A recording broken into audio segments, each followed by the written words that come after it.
Diantha annoys me. How can such an amazingly well-designed character be so boring, carry literally no substance in the games, and be stupidly easy? For a champion, that's a serious problem. Coming fresh off the heels of Iris, who is moderately difficult to say the very least, Diantha's battle in X and Y is just underwhelming, and that's really disappointing. The game sets her battle up to be one of the most exciting battles in the entire franchise. After beating the Kalos Elite Four, you ascend into the Champion's Chamber with the champion herself in the center of the room, and although X and Y's 3D graphics don't hold up that well, the cinematography of the entire cutscene is executed amazingly. After Diantha's monologue, the battle starts and the most glorious champion theme I've ever heard starts playing.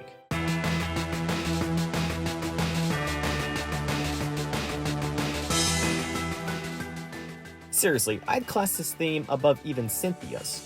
Too bad you don't really get to hear too much of it. Yes, as I just stated, Diantha is pathetic. But what if she wasn't? What if Diantha was a challenging champion?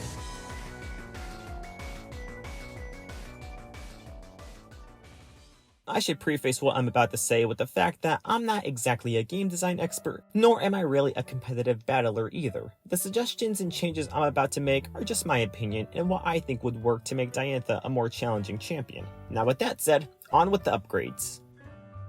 Firstly, Diantha being an easy champion is inherently due to the games themselves. X and Y just aren't hard games. And this is because of a number of things, but can be mostly blamed on the EXP share.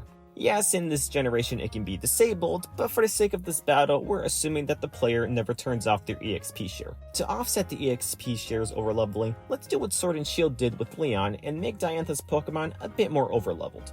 And by a bit, I mean a lot. Boosting all her Pokemon by 15 or so levels seems to negate the EXP share enough to make her on at least an even playing field, which is downright absurd, but necessary. Next, let's revamp Diantha's Pokemon. Honestly, Diantha's team is actually pretty good. The redundancy with Tyrantrum and Aurorus is off-putting, but then I remembered Iris had 4 Dragon types. So let's work on revamping the movesets instead. Starting with Hawlucha. It honestly has a rock-solid moveset. Flying Press gives Hawlucha some powerful flying and fighting stab coverage, and Poison Jab is a devilish way to counter fairy types thanks to Hawlucha's high speed. The only thing that I'd really change is to swap X-Scissor for U-Turn as a fallback. Tyrantrum is one of Diantha's 2 physical powerhouses, the other being Goodra. With its higher level, it's now able to use Hyper Beam, a devastating attack that past champions have used and would bode extremely well with Tyrantrum's terrifying 121 base stat attack. The issue is trying to pick which move to replace with Hyper Beam. It was tough, but I think Earthquake would be the move to go here since both it and Hyper Beam don't get stabbed to start off with. Aurorus is easily Diantha's weakest Pokemon in both weaknesses and stat-wise, but it is used to set up light screens and reflects, which are excellent support moves. The only thing I would change is to swap Blizzard with Freeze Dry. This would be able to counter the player's water types, should they have any, and be a much more reliable move to use compared to Blizzard. Gourgeist is another moveset that is actually pretty good as it stands, but because of its weird stat distribution, it can't really be a heavy hitter. But then I remember Diantha uses an average-sized Gourgeist. Why? Let's supersize it and now we have a scary physical tank. Goodra's moveset lacks accuracy, so replacing Fire Blast with the albeit weaker but 100% accurate Flamethrower would be wise, and Muddy Water's middling 85% accuracy would be better with Aqua Tail's 90% accuracy.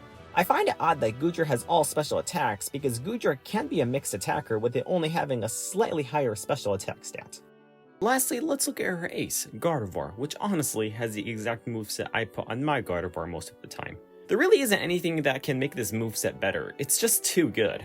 I wanted to replace Thunderbolt with Return as a way to symbolize Diantha's close bond with Gardevoir, but then I realized Return is a physical move. So as much as it bothers me, we'll leave Gardevoir untouched. Now with all that out of the way, let's see what we have. Absolutely terrifying. To give you a reference, this team is almost as high of a level as Red's team is in Heart Gold and Soul Silver, which is arguably the most difficult NPC battle in the entire franchise. But the question still stands, would Diantha's new team be any harder? I don't know, maybe.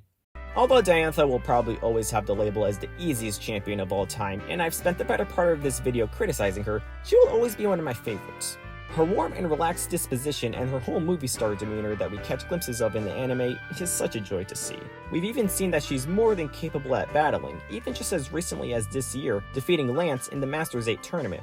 It's such a breath of fresh air for me when I see a champion that doesn't induce fear and terror when I look at them, which I know might defeat the purpose of a champion, but to each their own. Thanks for watching.